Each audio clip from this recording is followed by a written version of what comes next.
Thanks for staying with us. Now, some good news for a change and for travellers as we slowly approach the holiday season. FlySafair has been given the green light to operate flights to 11 destinations within southern Africa. This comes at a time when several airlines have been liquidated. To talk more about this, I'm joined by the Chief Marketing Officer, Kirby Gordon. Thank you so much for your time, Kirby. As I mentioned, some great news given the state of many of our airlines in this country at the moment. But maybe just speak to us about this green lights given and these licenses that have been approved for FlySafair to fly to a number of destinations in southern Africa. Yes, thanks, Heidi. I think the reality is that it sort of bears a little bit of explaining. So what happens within Africa is when flights are granted between one country and another, that's generally part of a bilateral agreement that happens between the governments of those two countries, in which case an airline from country A will be permitted to fly to country B and vice versa. And they kind of permit a certain number of frequencies between the two nations. In South Africa, those frequencies are then effectively the property of the government, the Department of Transportation, and our Air Services Licensing Council, as it's called in South Africa, then has the rights and the remit to award those rights to an airline that they deem fit to operate that. And obviously they control various different parameters to ensure that there's good competition and that the operation is sustainable. And so that's effectively what we've been awarded, is a number of route rights that we've made application for through the Air Services Licensing Council. And it's really the beginning of something very exciting for us. We now need to embark upon the process of making contact with various stakeholders and parties on the other sides, and actually set in motion the operations on those routes. So speak to us about those routes. Which countries will you be flying to and how soon? Yes, so we've made application across a number. As you said, there were 11 different destinations, and we've variously made applications from both Cape Town and from Johannesburg, with different route rights granted across the board. So we're looking at a number of different destinations. There's applications there's been granted routes through Maputo, for example, Gaborone. We've got Lusaka, Luanda. We're looking at Harare. We're looking at Victoria Falls, Livingston, the Seychelles. We already fly to Mauritius. We've made application for a couple of additional frequencies to Mauritius. That's an application that is pending. And we also have a pending application still for some frequencies to the island of Zanzibar in Tanzania, which will be a lovely opportunity if we're afforded that one as well.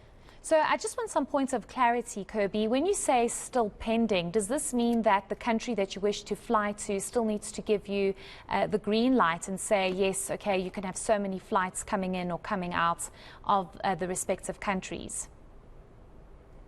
No, not quite. There are 3 routes that we made applications for, which the Air Services Licensing Council does have, South Africa does have rights to operate to those particular destinations. The Air Services Licensing Council is still in the process of reviewing and understanding the applications and deciding as to exactly who they want to award them to. Specifically, those were from Johannesburg to Windhoek, from Johannesburg to Harare, and from Johannesburg to Zanzibar. And then our additional frequencies to Mauritius are also still matters that they're deciding on. Okay, so we're not exactly sure how soon these flights will commence.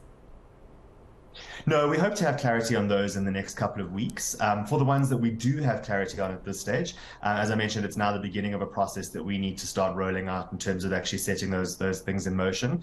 Our ambition is to certainly be announcing a few of those actual schedules come the end of the first quarter next year.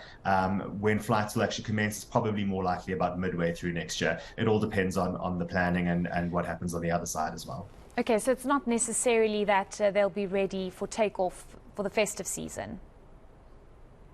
Unfortunately not. Look, if there are opportunities for us to get a few up and going sooner than that, that will be great. The reality is also, Heidi, we've only got so many aircraft, and the aircraft that we have on the schedule at the moment are fully committed and flying, full days as it is throughout the festive season. We have hopes to try and bring one additional aircraft on as soon as possible. We are hoping that can be before the big festive rush, but the reality is that it might only be in the early new year. And then in addition to that, we're actually bringing on another five aircraft, which we hope to have live on our schedule before the end of April next year. And certainly some of that metal will be dedicated to these new routes. Certainly, it's not just walking into a shop or a dealership and buying a vehicle. It's a full aircraft that needs to be purchased. I want us to move and come back to here at home and the massive domestic flight crisis that we are facing. We're moving to peak season, we're moving to the festive season, and you have South Africans really complaining and saying that the prices are exorbitant and tickets are unavailable. What are you currently flying? Like, what is your capacity as FlySafair domestically, and do you have capacity to increase? Yeah, Heidi, I mean, I think you've hit the nail on the head. The second point is actually the key one. It's the availability. The dynamic that's at play at the moment is an incredible short supply on seats, actually, relative to the demand. And I think that's an important qualification to make. Pre-COVID, South Africans were used to having their choice of about 1.6 million seats per month available on the domestic market. And obviously with COVID, that went all the way down to zero and then slowly built up. And we've had waves as things have happened, as we've had different elements of the virus coming out, as we've had airlines go through different moments. We've seen that number go up and down. And just before Comair exited the market, we were back at a point where we had about 1.2 million seats available per month. And that's about a 3/4 recovery if you do the math. And unfortunately, with Comair's exit, that took that number just below 1 million. It was just over about 900,000. The good news is that we've recovered. Those of us that remain in the market have managed to add in additional capacity, and we've recovered the market back to that 1.2 million point as of this month in October. So we're back where we were before. To put it into perspective, FlySafair, we're operating 150% this December what we did last December. So we're doing 1.5 times the flying that we did last December this December, and it's not that we had 2 aircraft and we now have 3.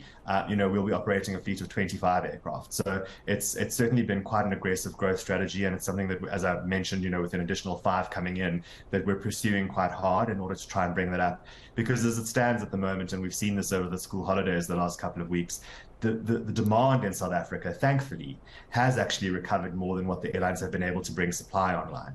And whilst that's not great in the short run for those looking to fly, it's actually a wonderful sign for the economy and for tourism in South Africa. So, our intention is that there's green shoots there's opportunities out there. We're certainly going to be grabbing those opportunities with both hands, employing as many people as we can to operate these aircraft, bringing these aircraft in, and making sure that we can then fill that market gap. But it's great to see the country coming back up to its potential. Certainly, I think it's a great opportunity for the airlines that are still able to operate, especially given how tough things are economically for many South Africans. But again, I'm going to ask you, Kirby, when it comes to the December holidays and the peak season that we're heading towards, will FlySafair be increasing its fleet so that it can deal with the demand that's currently out there, or you don't really have capacity to do that, especially because of course, you might have to get more aircraft?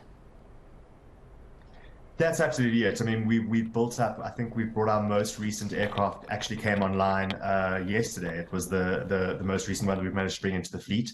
We have another one in the wings. It's pending approvals and additions onto our operating certificate. So as soon as we can get that on, we'll certainly bring that online and publish the schedule. It's quite simple to do that once we have the provisions to be able to operate that aircraft. So that's something that we're pushing on too. But at this stage, Heidi, what we've published is what we have available, and we're employing both our aircraft and our crew, or deploying them rather, as kind of aggressively as we can to ensure that we're offering maximum possible supply into the market, because it is going to be busy. It seems that this is going to be a fantastic summer break for South Africa and for South African businesses. We think it's going to be a wonderful season, and obviously we want to try and put as much capacity into the market as we possibly can to try and prompt that. And as I say, we've managed to get up to 1.5 times what we did last year, and we'll keep pushing. Certainly. Well, we wish you all the best, and we'll definitely touch base with you in a couple of months to find out how those additional flights processes are unfolding. Thank you so much for speaking to us this evening. That's FlySafair's Chief Marketing Officer, Kirby Gordon.